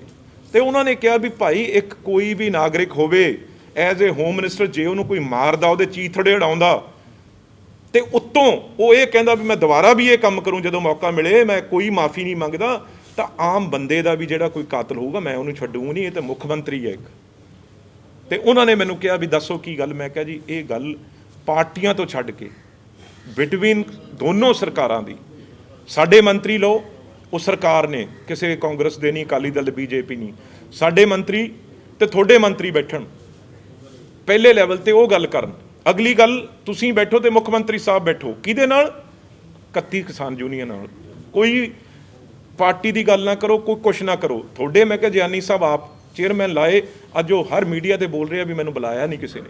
ਅਗਲੇ ਦਿਨ ਹੀ ਗੱਲ ਜਿਆਨੀ ਸਾਹਿਬ ਨੂੰ ਸੱਦ ਲਿਆ ਉਹਨਾਂ ਨੇ, ਅਮਿਤ ਸ਼ਾਹ ਜੀ ਨੇ ਭਰੋਸਾ ਦਿਵਾਇਆ ਵੀ ਭਾਈ ਤੁਹਾਡੇ ਸੀਐਮ ਸਾਹਿਬ ਨੂੰ ਕਹੋ ਜਿਹੜੇ ਵੀ ਮੰਤਰੀ ਆਪ ਜਿਹੜੇ ਗੱਲਬਾਤ, ਅਸੀਂ ਕਿਹਾ ਜੀ ਸਾਡੇ ਤਾਂ ਕਿਸਾਨ ਗੱਲ ਕਰ ਰਹੇ ਆ, ਉਹ ਕਿਸਾਨਾਂ ਨਾਲ ਮੰਤਰੀ, ਉਹ ਕਹਿੰਦੇ ਉਹ ਮੰਤਰੀ, ਤੇ ਪਹਿਲੇ ਰਾਊਂਡ 'ਚ ਪਿਊਸ਼ ਗੋਇਲ ਜਿਹੜੀ ਸਾਡੇ ਨਾਲ ਉੱਥੇ ਗੱਲ ਹੋਈ, ਤੇ ਕ੍ਰਿਸ਼ੀ ਮੰਤਰੀ ਤੁਹਾਡੇ ਮੰਤਰੀਆਂ ਦੇ ਨਾਲ ਰਿਕੁਐਸਟ ਕਰਕੇ ਜਿੱਥੇ ਚਾਹਣਗੇ, ਜੇ ਚੰਡੀਗੜ੍ਹ ਚਾਹਣਗੇ ਚੰਡੀਗੜ੍ਹ ਬਹਿ ਜਾਾਂਗੇ, ਦਿੱਲੀ ਆਉਣਾ ਚਾਹਣਗੇ ਕਿਸਾਨ ਜਥੇਬੰਦੀਆਂ ਦਿੱਲੀ ਉਹਨਾਂ ਦੇ ਮੂਹਰੇ ਉਹਨਾਂ ਨੂੰ ਨਤਮਸਤਕ ਕਰਦੇ ਹਾਂ। ਅਸੀਂ ਪੰਜਾਬ ਦੀ ਹਰ ਜਿਹੜੀ ਉਹਨਾਂ ਨੇ ਸਾਡੇ ਦੇਸ਼ ਲਈ ਜੋ ਦੇਣ ਦਿੱਤੀ ਆ ਤੇ ਉਹਦੇ ਲਈ ਅਸੀਂ ਨਤਮਸਤਕ ਹਾਂ। ਠੀਕ ਆ, ਕਮੀਆਂ ਰਹੀਆਂ, ਕਈ ਗੱਲਾਂ ਸਾਡੇ ਕੋਲ, ਜਿਵੇਂ ਮੈਂ ਤਾਂ ਕੀ ਕਹਾਂ, ਜਿਆਨੀ ਸਾਹਿਬ ਨੇ ਕਹਿਤਾ ਵੀ ਜਿਹੜੇ ਬੀਜੇਪੀ ਦੇ ਚਮਚੇ ਲੀਡਰ ਨੇ ਉਹ ਜਾ ਕੇ ਉਹਨਾਂ ਨੂੰ ਪੁੱਠੀਆਂ ਪੜ੍ਹਾਈ ਪੜ੍ਹਾਉਂਦੇ ਰਹੇ। ਜਦੋਂ ਉਹ ਚਮਚੇ ਬਾਹਰ ਕੱਢਤੇ, ਚੁੱਗ ਸਾਹਿਬ ਤੇ ਪੁਰੀ ਸਾਹਿਬ ਤੇ ਅਸ਼ਵਨੀ ਜਿਹੜੇ ਚਮਚੇ ਸੀ ਉਹ ਪਰੇ ਕੱਢਤੇ, ਜਿਹੜੇ ਜੈਨੂਅਨ ਗ੍ਰਾਸ ਰੂਟ ਜੁੜੇ ਹੋਏ ਸੀ ਲੋਕ, ਜਿਹੜੇ ਲੋਕਾਂ ਦੇ ਨੁਮਾਇੰਦੇ ਸੀ, ਉਹਨਾਂ ਦੀ ਜਦੋਂ ਗੱਲ ਸੁਣੀ ਉਹ ਗੱਲ ਤੁਰ ਪਈ। ਪਰ ਹਜੇ ਵੀ ਉਹ ਇਸ ਗੱਲ ਤੇ, ਜਿਹੜਾ ਪਿਊਸ਼ ਗੋਇਲ ਆ ਉਹ ਇਸ ਗੱਲ ਤੇ ਵਾਜਿਦ ਸੀ ਵੀ ਨਹੀਂ ਜੀ, ਵੀ ਜੇ ਇਹ ਕਹਿੰਦੇ ਆ ਕਿਸਾਨ ਟ੍ਰੇਨਾਂ ਚਲਾਓ, ਪਹਿਲਾਂ ਆਪਣੀਆਂ ਮਾਲ ਗੱਡੀਆਂ ਚਲਾਓ, ਤੇ ਨਾਲ ਦੀ ਨਾਲ ਪੈਸੇਂਜਰ ਟ੍ਰੇਨ ਚਲਾਓ, ਤੇ ਉੱਥੇ ਇਹ ਗੱਲ ਹੋਈ। ਪਿਊਸ਼ ਗੋਇਲ ਨੂੰ ਕਿਹਾ ਰਾਜ ਉਹਨਾਂ ਨੇ, ਅਮਿਤ ਸ਼ਾਹ ਜੀ ਨੇ, ਵੀ ਜੇ ਕਿਸਾਨ ਚਾਹੁੰਦੇ ਆ ਵੀ ਪਹਿਲਾਂ ਉਹ ਚਲਾਓ ਤੇ ਪਹਿਲਾਂ ਉਹ ਚਲਾਓ, ਪੈਸੇਂਜਰ ਬਾਅਦ ਚਲਾ ਦਿਓ। ਇਹ 'ਚ ਕੀ ਗੱਲ ਆ? ਪੈਸੇਂਜਰ ਵੀ ਕਿਉਂਕਿ ਤਿਉਹਾਰ ਨੇ ਯਾਰ, ਲੋਕਾਂ ਨੇ ਸਾਰਿਆਂ ਨੇ, ਕਿਸੇ ਨੇ ਬਿਹਾਰ ਜਾਣਾ, ਯੂਪੀ ਜਾਣਾ, ਮਹਾਰਾਸ਼ਟਰ ਜਾਣਾ, ਉਹਨਾਂ ਨੂੰ ਵੀ ਅਸੀਂ ਦੇਖਣਾ, ਦੀਵਾਲੀ ਦੇ ਦਿਨ ਨੇ, ਹੋਰ ਤਿਉਹਾਰਾਂ ਦੇ ਦਿਨ, ਉਹਨਾਂ ਨੂੰ ਅਸੀਂ ਕਿਵੇਂ ਉਰੇ ਰੋਕ ਕੇ ਰੱਖ ਸਕਦੇ ਹਾਂ। ਪਰ ਚਲੋ ਇਹ ਸਾਰੀਆਂ ਗੱਲਾਂ ਹੋਈਆਂ। ਹੁਣ 13 ਤਰੀਕ ਦੀ ਤੁਹਾਡੇ ਮੂਹਰੇ ਗੱਲ ਆਈ ਹੈ, ਪਰ ਇਹ ਅਮਿਤ ਸ਼ਾਹ ਹੋਣਾ ਦੀ ਇਹ ਪਹਿਲ ਕਦਮੀ ਆ। ਉਹਨਾਂ ਨੇ ਵੱਡਾ ਦਿਲ ਦਿਖਾਇਆ ਵੀ ਅਸੀਂ ਇਹ ਗੱਲ ਕਰਨ ਨੂੰ ਤਿਆਰ ਹਾਂ। ਇਹ ਵੀ ਗੱਲ ਕਹੀ ਉੱਥੇ ਔਜਲਾ ਸਾਹਿਬ ਨੇ, ਇਹ ਕਿਹਾ ਵੀ ਤੁਹਾਡੇ ਮੰਤਰੀ, ਤੁਹਾਡੇ ਪ੍ਰਧਾਨ ਵੱਲੋਂ ਐਸੇ ਬਿਆਨ ਆਉਂਦੇ ਰਹੇ ਨੇ, ਜਦੋਂ ਨੱਡਾ ਸਾਹਿਬ ਵੱਲੋਂ, ਤੁਸੀਂ ਹੋਰ ਨੂਣ ਛਿੜਕਦੇ ਰਹੇ ਹੋ। ਤੇ ਮੈਂ ਦੂਜੀ ਗੱਲ ਇਹ ਕਹੀ ਵੀ ਅਸੀਂ ਸਰਕਾਰ ਆ ਉੱਥੇ, ਅਸੀਂ ਕਦੇ ਚਾਹਾਂਗੇ ਵੀ ਪੰਜਾਬ ਦੇ ਵਿੱਚ ਅੱਗ ਲੱਗੇ, ਪੰਜਾਬੀਆਂ ਨੂੰ ਕੋਈ ਨੁਕਸਾਨ ਹੋਵੇ? ਤੇ ਤੁਸੀਂ ਇਹ ਕਿਵੇਂ ਸੋਚ ਲਿਆ? ਤੇ ਉਹਨਾਂ ਦੀ ਵੀ ਹੋਮ ਮਿਨਿਸਟਰ ਆ, ਉਹਦੇ ਕੋਲ ਆਈਬੀ ਦੀਆਂ ਏਜੰਸੀਜ਼ ਦੀਆਂ ਰਿਪੋਰਟਾਂ ਜਦੋਂ ਗਈਆਂ ਵੀ ਵਾਕਈ ਜੈਨੂਅਨ ਕਿਸਾਨ ਬੈਠਾ ਹੈ ਉੱਥੇ, ਕਿਸੇ ਪਾਰਟੀ ਦੀ ਕੋਈ ਲੈਣਾ ਦੇਣ ਨਹੀਂ। ਤੇ ਜਦੋਂ ਇਹ ਗੱਲ ਉੱਥੇ ਹੋਈ, ਮੈਂ ਸਾਫ਼ ਤੌਰ ਤੇ ਕਹਿੰਦਾ ਵੀ ਜਦੋਂ ਉਹਨਾਂ ਨੂੰ ਇਹ ਗੱਲ 1 ਮਿੰਟ 'ਚ ਉਹਨਾਂ ਨੇ ਕਿਹਾ ਵੀ ਬਿਲਕੁਲ ਰਵਨੀਤ, ਇਸ ਗੱਲ ਨੂੰ ਜਿਹੜੀ ਤੁਸੀਂ ਕਹਿ ਰਹੇ ਹੋ ਵੀ ਤੁਹਾਡੇ ਮੰਤਰੀ, ਸਾਡੇ ਮੰਤਰੀ, ਦੋਨੋਂ ਹੀ ਕਿਸਾਨ ਯੂਨੀਅਨ ਨਾਲ ਉਹਨਾਂ ਦੀ ਰਿਕੁਐਸਟ ਕਰਕੇ ਜਿੱਥੇ ਚਾਹਣਗੇ ਬੈਠਣਗੇ, ਉਦੋਂ ਹੀ ਡੈਡਲੌਕ ਖਤਮ ਹੋ ਗਿਆ, ਗੱਲ ਖਤਮ ਹੋ ਗਈ। ਤੇ ਹੁਣ ਕਿਸਾਨ ਯੂਨੀਅਨ ਆ ਜਿਹੜੇ, ਉਹ ਗੱਲ ਆ ਲਖਵਾਲ ਸਾਹਿਬ ਦਾ, ਦੂਜੇ ਰਾਜਵਾਲਾ ਸਾਹਿਬ ਨਾਲ ਵੀ ਗੱਲ ਆ ਜਿਹੜੀ ਉਹਨਾਂ ਦੀ ਹੋ ਗਈ। ਤੇ ਬਾਕੀ ਜਥੇਬੰਦੀਆਂ ਨੇ ਕਿਹਾ ਅਸੀਂ ਕਿਸੇ ਦੀ, ਜਦੋਂ ਉੱਤੋਂ ਇਸ਼ਾਰਾ ਹੋ ਗਿਆ, ਹੁਣ ਕ੍ਰਿਸ਼ੀ ਮੰਤਰੀ ਵੀ ਪਿਊਸ਼ ਗੋਇਲ ਹੁਣ ਸਾਰੇ ਹੀ ਕਰਨਗੇ ਜਦੋਂ ਅਮਿਤ ਸ਼ਾਹ ਉਹਨਾਂ ਦਾ ਇਸ਼ਾਰਾ ਹੋ ਗਿਆ। ਤੇ ਇਸ ਕਰਕੇ ਬਹੁਤ ਵਧੀਆ ਮੌਕਾ ਹੈ। ਤੇ ਇਹ ਵੀ ਉਹਨਾਂ ਨੇ ਕਿਹਾ, ਮੈਨੂੰ ਕੱਲ ਦਾ ਨਹੀਂ ਪਤਾ ਵੀ ਇਹ ਹੁਣ ਕੀ ਕਰਦੇ ਆ ਸਾਡੇ, ਕਿਉਂਕਿ ਇਹ ਬੀਜੇਪੀ ਵਾਲੇ ਹਟਣਗੇ ਨਹੀਂ ਨਾ, ਉਰੇ ਵਾਲੇ ਇਹ ਕਹਿਣਗੇ ਨਹੀਂ ਜੀ ਸਾਨੂੰ ਬਿਠਾਓ ਵਿੱਚ। ਇਹ ਹੁਣ ਜੇ ਕੋਈ ਉੱਥੇ ਮਾੜੀ ਮੋਟੀ ਫੇਰ ਇਹੋ ਜਿਹੀ ਹਲਕੀ ਗੱਲ ਆ ਜਿਵੇਂ ਕਰਨਗੇ ਜੇ ਸਿਆਸਤ ਪੰਜਾਬ 'ਚ, ਜੇ ਤਾਂ ਇਹ ਸਿਰਫ 22 ਦੀ ਇਲੈਕਸ਼ਨ ਦੇਖ ਕੇ ਬੀਜੇਪੀ ਵਾਲੇ ਗੱਲ ਕਰਨਗੇ, ਹਲਕੀ ਗੱਲ, ਫਿਰ ਦੁਬਾਰਾ ਨੁਕਸਾਨ ਹੋ ਸਕਦਾ। ਜੇ ਕੋਈ ਚੰਗੇ ਲੀਡਰ, ਜਿਵੇਂ ਮੈਂ ਕਿਹਾ ਵੀ ਪੁਰਾਣੇ ਲੀਡਰ, ਪ੍ਰਧਾਨ ਨੂੰ ਬਿਠਾ ਲੈਣ, ਇਹਨਾਂ ਨੂੰ ਬਿਠਾ ਲੈਣ ਜਿਹੜਿਆਂ ਨੂੰ ਚਮਚੇ ਕਿਹਾ ਏ, ਪਰ ਉਹਦੇ ਵਿੱਚ ਸੋਲਿਡ ਜਿਹੜੇ ਬੀਜੇਪੀ ਦੇ ਪੁਰਾਣੇ ਨੇ, ਸੰਪਲਾ ਸਾਹਿਬ ਨੂੰ, ਸੋਮ ਪ੍ਰਕਾਸ਼ ਜੀ ਬੈਠਣਗੇ, ਅਵਿਨਾਸ਼ ਰਾਏ ਖੰਨਾ ਜੀ ਵਰਗਿਆਂ ਨੂੰ ਬਿਠਾਉਣ, ਹੋਰ ਪੁਰਾਣੇ ਬੜੇ ਲੀਡਰ ਨੇ, ਜਿਆਨੀ ਸਾਹਿਬ ਵਰਗੇ ਬਿਠਾਉਣ, ਗੱਲ ਮੁੱਕ ਜੂਗੀ। ਨਾਲੇ ਅਸੀਂ ਤਾਂ ਇਸ ਗੱਲ ਦੇ ਹੈ ਹੀ ਨਹੀਂਗੇ, ਕੋਈ ਕ੍ਰੈਡਿਟ ਥੋੜੀ ਲੈਣਾ ਬਈ ਉਰੇ ਦਾ ਮਰਨ ਜਿਉਣ ਦਾ ਇੱਥੇ ਕਾਂਗਰਸ ਅਕਾਲੀ ਦਲ ਦੀ ਤਾਂ ਕੋਈ ਗੱਲ ਹੀ ਨਹੀਂ ਗੀ। ਕਿਉਂਕਿ ਬਿਹਾਰ ਇਲੈਕਸ਼ਨ ਨੂੰ ਲੈ ਕੇ ਬੀਜੇਪੀ ਦੇ ਪੰਜਾਬ ਲੀਡਰਾਂ ਦਾ ਕਹਿਣਾ ਹੈ ਕਿ 2022 ਦੇ ਵਿੱਚ ਵੀ ਅਸੀਂ ਆਪਣੀ ਸਰਕਾਰ ਪੰਜਾਬ 'ਚ ਬਣਾਵਾਂਗੇ, ਕਿਉਂਕਿ ਸਾਰੀ ਸਰਕਾਰਾਂ ਨੂੰ ਪੰਜਾਬ ਦੇ ਲੋਕ ਦੇਖ ਚੁੱਕੇ ਨੇ, ਵਰਤ ਚੁੱਕੇ ਨੇ। ਪਰ ਕੌਣ ਕਹਿੰਦਾ? ਬੀਜੇਪੀ ਵਾਲੇ? ਜੀਵਨ ਦੁੱਖਾ। ਓ ਯਾਰ ਕੀ ਗੱਲ ਕਰ ਰਹੇ ਆ ਤੂੰ? ਆ ਬੀਜੇਪੀ ਵਾਲੇ ਹੀ ਸੀਗੇ 10 ਸਾਲ, ਕੌਣ ਸੀ? ਅਕਾਲੀ ਦਲ ਤੇ ਬੀਜੇਪੀ ਸੀ। ਇਹ ਕਿਹੜੀ ਨਵੀਂ? ਜਿੰਨੇ ਮਹਿਕਮੇ ਸੀ ਸਾਰੇ, ਆ ਜਿੰਨੇ ਵੱਡੇ ਮਹਿਕਮੇ ਆ, ਤੁਹਾਡਾ ਸ਼ਹਿਰ ਦੀ ਲੁਧਿਆਣੇ ਦੀ ਗੱਲ ਕਰ ਲਓ, ਕਿਹਦੇ ਕੋਲ ਸੀ 10 ਸਾਲ ਲੋਕਲ ਬਾਡੀਜ਼ ਬਈ? ਕਿਸ ਨੇ ਰੋਕਿਆ ਸੀ ਕੁਛ ਕਰਨ ਨੂੰ? ਇਹਨਾਂ ਨੂੰ ਤਾਂ ਸਭ ਨੂੰ ਦੇਖਿਆ ਹੋਇਆ ਕਿਸੇ ਨੇ। ਬੀਜੇਪੀ ਵਾਲੇ ਤਾਂ ਬਹੁਤ ਗਲਤ ਫਹਿਮੀ 'ਚ ਨੇ। ਬੀਜੇਪੀ ਵਾਲਿਆਂ ਨੂੰ ਤਾਂ ਕੈਂਡੀਡੇਟ ਨਹੀਂ ਲੱਭਣੇ, ਬੂਥ ਲਾਉਣ ਵਾਲੇ ਨਹੀਂ ਲੱਭਣੇ। ਇਹ ਤਾਂ ਦੋਨੋਂ ਆਪਸ ਵਿੱਚ ਅਕਾਲੀ ਦਲ ਤੇ ਬੀਜੇਪੀ ਹੈ ਨਾ, ਜਿਹੜਾ ਇਹ ਖੇਡ ਰਹੇ ਆ, ਇੱਕ ਦੂਜੇ ਨੂੰ ਉਹਨੂੰ ਜੁਆਇਨ ਕਰਾ ਲਿਆ, ਉਹਨੂੰ ਕਰਾ ਲਿਆ। ਇਹਨਾਂ ਦੀ ਲੜਾਈ ਤਾਂ ਸਿਰਫ ਇੱਥੇ ਤੱਕ ਸੀਮਤ ਰਹਿ ਜਾਣੀ ਆ, ਲੀਡਰਾਂ ਤੱਕ ਜੁਆਇਨ। ਥੱਲੇ ਤਾਂ ਦੇਖੋ ਜਿਹਨੂੰ ਤੁਸੀਂ ਇੱਕ ਦੂਜੇ ਨਾਲ ਜੁਆਇਨ ਕਰਾ ਲਿਆ ਉਹਦੇ ਥੱਲੇ ਕੀ ਬੇਸ ਆ, ਕੋਈ ਹੈ ਉਹਦੇ? ਤੇ ਇਹ ਗੱਲ ਲੋਕਾਂ ਭਲੀ ਭਾਂਤੀ ਜਾਣਦੇ ਆ। ਇੰਡਸਟਰੀ ਮਹਿਕਮਾ ਜਿਹੜਾ ਸ਼ਹਿਰਾਂ ਨਾਲ ਜੁੜੇ, ਇੰਡਸਟਰੀ, ਲੋਕਲ ਬਾਡੀਜ਼, ਜਿਆਨੀ ਸਾਹਿਬ, ਹੈਲਥ ਦਾ ਮਹਿਕਮਾ, ਸਾਰੇ ਹੀ ਮਹਿਕਮੇ ਇਹਨਾਂ ਕੋਲ ਸੀ। ਕਿਹੜਾ ਮਹਿਕਮਾ ਨਹੀਂ ਸੀਗਾ ਇਹਨਾਂ ਕੋਲ? ਰੂਰਲ ਜਿਹੜੇ ਮਹਿਕਮੇ ਸੀ ਉਹ ਅਕਾਲੀ ਦਲ ਕੋਲ ਸੀ। ਸ਼ਹਿਰ ਦੇ ਮਹਿਕਮੇ ਜਿਹੜੇ ਮਲਾਈਦਾਰ ਮਹਿਕਮੇ ਸੀ ਉਹ ਸਾਰੇ ਬੀਜੇਪੀ ਲੁੱਟਦੀ ਰਹੀ ਆ। ਇਹਨਾਂ ਦੇ ਦੌਰਾਨ ਹੀ ਇੰਡਸਟਰੀ ਜਿਹੜੀ ਇਹ ਵਾਜਪਾਈ ਜੀ ਸੀ, ਜਦੋਂ 10 ਸਾਲ ਤੋਂ ਬਾਅਦ ਸਾਰੇ ਜੰਮੂ ਕਸ਼ਮੀਰ ਨੂੰ, ਉੱਤਰਾਖੰਡ ਨੂੰ, ਹਿਮਾਚਲ ਪ੍ਰਦੇਸ਼ ਨੂੰ, ਇੰਡਸਟਰੀ ਨੂੰ ਕਿਹਨੇ ਬੈਨੀਫਿਟ ਦਿੱਤੇ? ਜੇ ਫਿਰ ਬਿਹਾਰ 'ਚ ਨੇ ਜਿੱਤ ਹੁੰਦੀ ਹੈ ਤਾਂ ਈਵੀਐਮ ਮਸ਼ੀਨਾਂ ਦਾ, ਕਿਉਂਕਿ ਹਰ ਵਾਰ ਕਾਂਗਰਸ ਈਵੀਐਮ ਮਸ਼ੀਨ। ਦੇਖੋ ਮੈਂ ਇਹ ਗੱਲ ਹਜੇ ਨਹੀਂ ਕਹੂੰਗਾ, ਇਹ ਸਾਡੀ ਪਾਰਟੀ ਆ ਜਿਹੜੀ ਸੈਂਟਰ ਲੀਡਰਸ਼ਿਪ ਆ ਸਾਡੀ, ਉਹ ਇਸ 'ਤੇ ਫੈਸਲਾ ਕਰੂਗੀ। ਪਰ ਮੈਂ ਇੰਨਾ ਜ਼ਰੂਰ ਕਹਿ ਸਕਦਾ, ਤੁਹਾਡਾ ਚੈਨਲ ਵੀ ਵਿੱਚ ਸੀ, ਤੇ ਜਿਨ੍ਹਾਂ ਨੇ ਹਰ ਇੱਕ ਜਿਹੜਾ ਵੀ ਸਰਵੇ ਆਇਆ, ਚਾਹੇ ਉਹ ਅੰਬਾਨੀ ਦੇ ਚੈਨਲ ਹੋਣ, ਚਾਹੇ ਉਹ ਰਿਲਾਇੰਸ ਦੇ ਚੈਨਲ ਹੋਣ, ਉਹਨਾਂ ਨੇ ਵੀ ਜਿੱਤ ਜਿਹੜੀ ਦਿੱਤੀ ਮਹਾਗਠਬੰਧਨ ਨੂੰ ਦਿੱਤੀ ਸੀ, ਤੇਜਸਵੀ ਨੂੰ ਦਿੱਤੀ ਸੀ। ਤੇ ਰੈਲੀਆਂ 'ਚ ਵੀ ਪਤਾ ਲੱਗਦਾ ਸੀ ਵੀ ਲੋਕ ਇਸ ਵੱਡੀ ਗਿਣਤੀ 'ਚ ਇਕੱਠੇ ਹੋਏ ਆ, ਪਰ ਰਿਜ਼ਲਟ ਜਿਹੜਾ ਹੈ ਉਸ ਹਿਸਾਬ ਨਾਲ ਅੱਜ ਨਹੀਂ ਗਾ। ਇਹ ਗੱਲ ਮੈਂ ਮੰਨਦਾ। ਐਸਟੀਐਫ ਬਣਾਈ ਸੀਗੀ ਨਸ਼ਿਆਂ ਨੂੰ ਰੋਕਣ ਦੀ, ਬੜਾ ਵਧੀਆ ਕੰਮ ਕੀਤਾ। ਅਕਾਲੀ ਦਲ ਨਾਲ ਸੰਬੰਧਿਤ ਬੰਦੇ ਵੀ ਅਰੈਸਟ ਕੀਤੇ, ਪਰ ਕਾਂਗਰਸ ਦੀ ਸਰਕਾਰ 'ਚ ਉਹੀ ਨਸ਼ਾ ਤਸਕਰਾਂ ਦੇ ਅੱਗੇ ਪਾਇਲਟ ਜਿਪਸੀਆਂ ਤੇ ਗਨਮੈਨ ਚੱਲਦੇ, ਨਾਕਿਆਂ ਤੇ ਸਲੂਟ ਵੱਜਦੇ। ਦੇਖੋ ਜਿਹਦੀ ਤੁਸੀਂ, ਮੈਂ ਤਾਂ ਸਾਫ਼ ਨਾਂ ਲੈ ਦਿੰਦਾ, ਜਿਹਦੀ ਗੱਲ ਕਰਦੇ ਹੋ ਤੁਸੀਂ, ਕੋਈ ਆ ਜਿਹੜਾ ਸਰਪੰਚ ਫੜਿਆ ਗਿਆ ਪਿਛਲੇ ਦਿਨਾਂ 'ਚ, ਇਹ ਲੋਕ ਜਿਹੜੇ ਨੇ ਨਾ, ਇਹ ਪੋਲੀਟੀਕਲ ਲੋਕਾਂ ਦੇ ਆਲੇ ਦੁਆਲੇ ਤਾਂ ਇਹ ਫੋਟੋਆਂ ਖਿਚਾਉਣ ਨੂੰ ਫਿਰਦੇ ਹੀ ਰਹਿੰਦੇ ਆ। ਪਰ ਨਹੀਂ, ਪਾਇਲਟ ਦੂਜੀ ਮੈਂ ਸਾਰੀ ਤੇ ਆਉਣਾ, ਓਐਸਡੀ ਅੰਕਿਤ ਬਾਂਸਲ ਦੀ ਗੱਡੀ 'ਚ ਬੈਠ ਕੇ ਇੱਕ ਦੂਜੇ ਨਾਲ, ਮੈਂ ਹਰੇਕ ਗੱਲ ਤੇ ਆਉਣਾ, ਕੱਲੀ ਗੱਲ ਮੈਂ ਕਦੇ ਵੀ ਕਿਸੇ ਗੱਲ ਤੋਂ ਭੱਜਿਆ ਨਹੀਂ। ਤੁਹਾਨੂੰ ਵੀ ਪਤਾ ਮੈਂ ਹਰ ਗੱਲ ਦਾ ਜਵਾਬ ਦੇ ਕੇ ਜਾਣਾ। ਇਹ ਜਿਹੜੇ ਲੋਕ ਨੇ ਇਹ ਹਰ ਵੇਲੇ ਕਿਤੇ ਨਾ ਕਿਤੇ ਕੋਈ ਐਸੀ ਤਾਕ 'ਚ ਰਹਿੰਦੇ ਨੇ।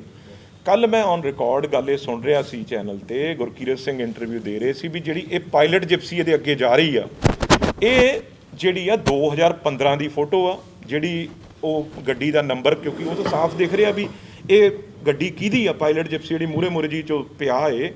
ਪਰ ਜਿੱਥੇ ਤੱਕ ਤੁਸੀਂ ਗੱਲ ਕੀਤੀ ਆ ਕਾਂਗਰਸ ਦੇ ਓਐਸਡੀ ਦੀ ਜਾਂ ਕਿਸੇ ਹੋਰ ਕਾਂਗਰਸ ਦੇ ਲੀਡਰ ਦੀ, ਬਥੇਰਿਆਂ ਦੀਆਂ ਸਾਡੇ ਨਾਲ 20 ਵਾਰ ਹੋਇਆ ਵੀ ਐਸੀਆਂ ਫੋਟੋਆਂ ਆ ਜਾਂਦੀਆਂ। ਪਰ ਹਾਂ, ਜਿੱਥੇ ਤੱਕ ਤੁਸੀਂ ਅੰਕਿਤ ਬਾਂਸਲ ਦੀ ਗੱਲ ਕੀਤੀ ਆ, ਇਹ ਦੇਖਣਾ ਪਊਗਾ ਵੀ ਉਹਦੇ ਕੋਲ ਕੌਣ ਉਹ ਬੰਦਾ ਲੈ ਕੇ ਆਇਆ, ਅੱਗੇ ਮਿਲਾਉਣ ਵਾਲਾ ਕੌਣ ਆ।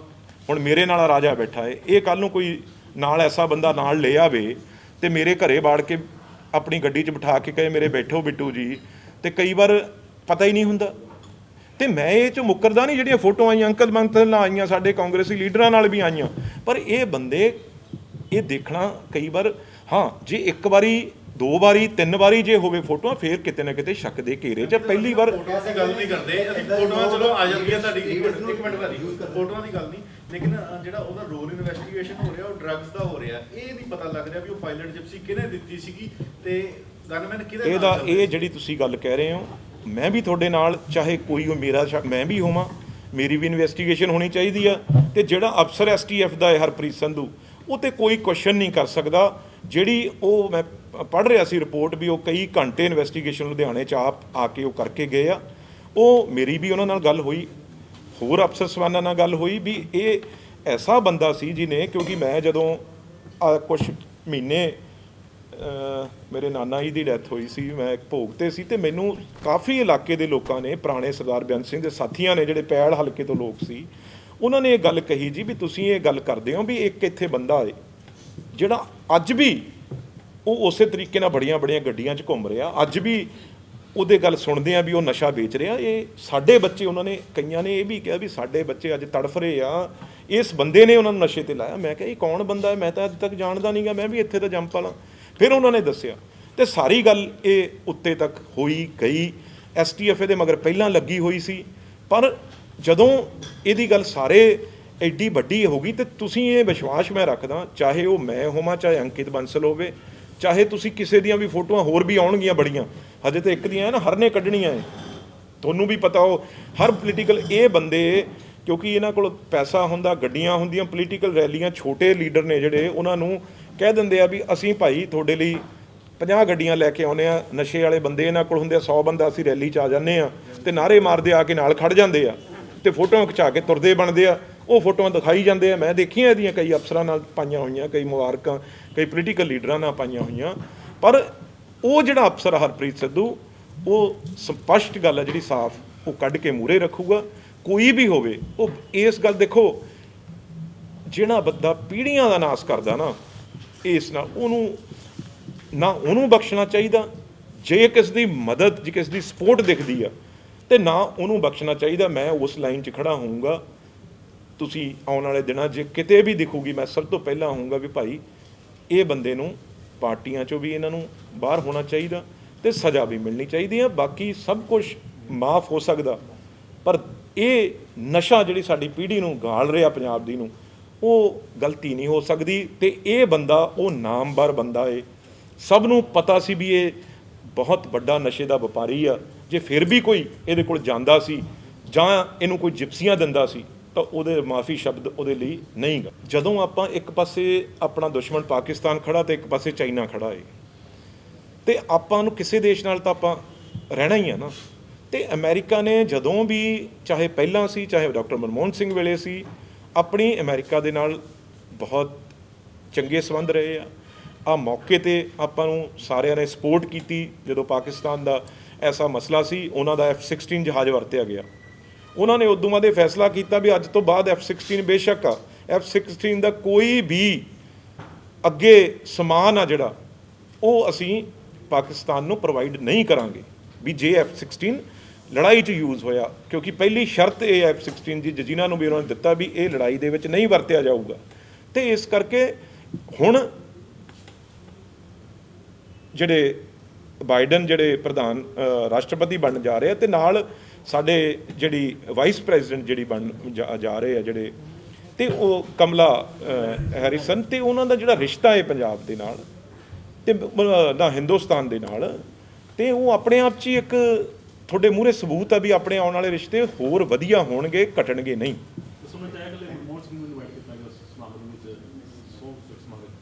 ਨਹੀਂ, ਉਹ ਤਾਂ ਚਲੋ ਹਜੇ ਤਾਂ ਜਨਵਰੀ 'ਚ ਟਰਮ ਖਤਮ ਹੋਣੀ ਆ। ਮਨਮੋਹਨ ਸਿੰਘ ਜੀ ਨੂੰ ਇਨਵਾਈਟ ਕੀਤਾ, ਚੰਗੀ ਗੱਲ ਆ। ਹੋਰ ਵੀ ਸਾਰੇ, ਕਿਉਂਕਿ ਪ੍ਰਧਾਨ ਮੰਤਰੀਆਂ ਦਾ ਤਾਂ ਦੇਖੋ ਹਰੇਕ ਦਾ, ਮੈਂ ਕੋਈ ਇਹ ਨਹੀਂ ਕਹਿੰਦਾ ਅੱਜ ਆਪਾਂ ਇਸ ਦੇ ਜਿੱਥੇ ਜਦੋਂ ਤੱਕ ਦੇਸ਼ ਦੀ ਗੱਲ ਆ ਜਾਂਦੀ ਆ, ਫਿਰ ਅਸੀਂ ਦੇਸ਼ ਦੇ ਨਾਲ ਆ ਤੇ ਦੇਸ਼ ਦੇ ਪ੍ਰਧਾਨ ਮੰਤਰੀ ਨਾਲ ਆ, ਉਹਨਾਂ ਨੂੰ ਵੀ ਇਨਵਾਈਟ ਕਰਨਗੇ। ਪਰ ਹਜੇ ਉਹ ਸਮਾਂ ਲੰਬਾ ਹੈ, ਕਿਉਂਕਿ ਟਰਮ ਜਿਹੜੀ ਜਨਵਰੀ ਤੱਕ ਉਹਨਾਂ ਦੀ ਖਤਮ ਹੋਣੀ ਹੈ, ਉਦੋਂ ਬਾਅਦ ਉਹ ਪ੍ਰੋਗਰਾਮ ਹੋਏਗਾ। ਤੇ ਰਿਸ਼ਤੇ ਅਮਰੀਕਾ ਨਾਲ ਆਪਣੇ ਚੰਗੇ ਨੇ, ਚੰਗੇ ਹੀ ਰਹਿਣਗੇ। ਸਭ ਦੇਸ਼ਾਂ ਦੇ ਸੰਬੰਧ ਆਪਸ ਵਿੱਚ ਹੋਣੇ ਚੰਗੀ ਗੱਲ ਹੈ, ਪਰ ਇੱਕ ਪ੍ਰਧਾਨ ਮੰਤਰੀ ਰਾਸ਼ਟਰਪਤੀ ਪਹਿਲਾਂ ਉੱਥੇ ਜਾ ਕੇ ਹਾਊਡੀ ਮੋਦੀ ਹੋਇਆ, ਫਿਰ ਇੱਥੇ ਆ ਕੇ ਨਮਸਤੇ ਟਰੰਪ ਹੋਇਆ, ਉਹ ਕਿੱਥੋਂ ਤੱਕ ਜਾਇਜ਼ ਹੈਗਾ ਜੀ? ਕਿਉਂਕਿ ਇਹਦਾ ਪੋਲੀਟੀਕਲ ਵੀ ਤਾਂ ਅਸਰ ਪੈਂਦਾ ਨਾ, ਜਿਹੜਾ ਨਵੇਂ ਰਾਸ਼ਟਰਪਤੀ ਆਏ। ਦੇਖੋ, ਇਹ ਕੁਦਰਤੀ ਪਹਿਲੀ ਵਾਰ ਐਸਾ ਹੋਇਆ।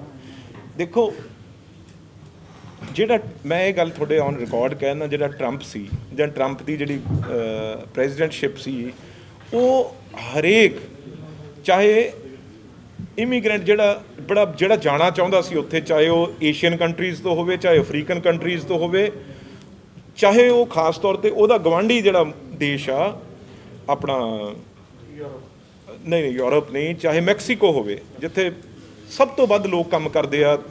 ਜੇ ਗੱਲ ਕਰੀਏ ਲਾਸ ਐਂਜਲਸ ਦੀ, ਇਸ ਸਾਈਡ ਦੀ ਗੱਲ ਕਰੀਏ, ਉਹਨੇ ਉਹਨਾਂ ਨੂੰ ਨਫ਼ਰਤ ਦੀ ਅੱਖ ਨਾਲ ਦੇਖਿਆ, ਕੋਸ਼ਿਸ਼ ਕੀਤੀ ਵੀ ਇਹ ਏਸ਼ੀਅਨ, ਅਫਰੀਕਨ, ਮੈਕਸੀਕੋ ਸਭ ਮੈਂ ਰੋਕ ਦੇਵਾਂ, ਮੇਰੇ ਦੇਸ਼ ਕੋਈ ਨਾ ਆਵੇ। ਇਸ ਦੇ ਉਲਟ ਜਾ ਕੇ ਜਦੋਂ ਕੋਸ਼ਿਸ਼ ਕੀਤੀ ਮੋਦੀ ਸਾਹਿਬ ਵੱਲੋਂ ਵੀ ਮੈਂ ਉੱਥੇ ਗੁਜਰਾਤੀਆਂ ਦਾ ਵੱਡਾ, ਕਿਉਂਕਿ ਤਾਕਤ ਆ, ਪੈਸਾ ਹੈ, ਪਰ ਲੋਕਾਂ ਨੇ ਮੋਦੀ ਸਾਹਿਬ ਦੀ ਗੱਲ ਸੁਣੀ ਨਹੀਂ ਜਿਹੜੀ ਟਰੰਪ ਨੇ ਕੋਸ਼ਿਸ਼ ਕੀਤੀ ਸੀ। ਲੋਕਾਂ ਨੂੰ, ਕਿਉਂਕਿ ਉਰੇ ਲੋਕ ਅੱਜ ਰੋਜ਼ ਹਮੇਸ਼ਾ ਜਾਣਾ ਚਾਹੁੰਦੇ ਨੇ ਅਮਰੀਕਾ ਜਾਂ ਹੋਰ ਦੇਸ਼ਾਂ ਦੇ ਵਿੱਚ, ਬਹੁਤ ਵੱਡੀ ਤਾਦਾਦ 'ਚ, ਚਾਹੇ ਉਹ ਆਪਣੇ ਪੰਜਾਬ ਦੇ ਹੀ ਹੋਣ, ਐਂ ਹੀ ਸਾਰੇ ਏਸ਼ੀਆ ਦੇ, ਐਂ ਹੀ ਸਾਰੇ ਅਫਰੀਕਨ ਕੰਟਰੀਜ਼ ਦੇ। ਉਹ ਜਿਹੜੀ ਨਫ਼ਰਤ ਦੀ ਅੱਖ ਨਾਲ ਦੇਖਿਆ ਨਾ, ਜਿਹੜਾ ਇੱਕ ਹਰ ਵੇਲੇ ਉਹਨਾਂ ਨੂੰ ਟੀਚਰ ਕੀਤੀ, ਇੱਕ ਆਪਣੇ ਆਪ ਨੂੰ ਮਤਲਬ ਆਪਣੇ ਆਪ ਨੂੰ ਇੱਕ ਖਾਸ ਤੌਰ ਤੇ ਆਪਣੇ ਆਪ ਨੂੰ ਪੇਸ਼ ਕੀਤਾ ਵੀ ਅਸੀਂ ਜਿਹੜੇ ਗੋਰੇ ਆ ਉਹ ਸਾਰਿਆਂ ਨੂੰ ਅਲੱਗ ਆ। ਤੇ ਫਿਰ ਇਸ ਵਾਰ ਸਾਰਿਆਂ ਨੇ, ਉਹਨਾਂ ਨੇ ਮਿਲ ਕੇ ਜਿਹੜਾ ਠੋਕਿਆ, ਉਹ ਤੁਹਾਡੇ ਮੂਹਰੇ ਹੀ ਰਿਜ਼ਲਟ ਜਿਹੜਾ ਆਇਆ, ਉਹ ਟਰੰਪ ਦਾ ਦਿਖਾਤਾ ਵੀ ਏਸ਼ੀਅਨ 'ਚ ਕਿੰਨੀ ਤਾਕਤ ਆ, ਅਫਰੀਕਨ 'ਚ ਕਿੰਨੀ ਕੰਟਰੀ 'ਚ ਤਾਕਤ ਆ, ਮੈਕਸੀਕੋ ਵਾਲਿਆਂ 'ਚ ਕਿੰਨੀ ਤਾਕਤ ਆ। ਉਹ ਜੜ੍ਹਾਂ ਜਿਹੜੀਆਂ ਹਿਲਾ ਕੇ ਰੱਖਤੀਆਂ, ਉਹ ਜਹਾਜ਼ਾਂ ਤੱਕ ਹੀ ਰਹਿ ਗਿਆ ਟਰੰਪ। ਪ੍ਰਾਈਮ ਉਹਦੇ ਲਈ ਲੁਧਿਆਣਾ ਤੋਂ ਇੰਦਰਪਾਲ ਸਿੰਘ ਧੁੰਨਾ ਦੀ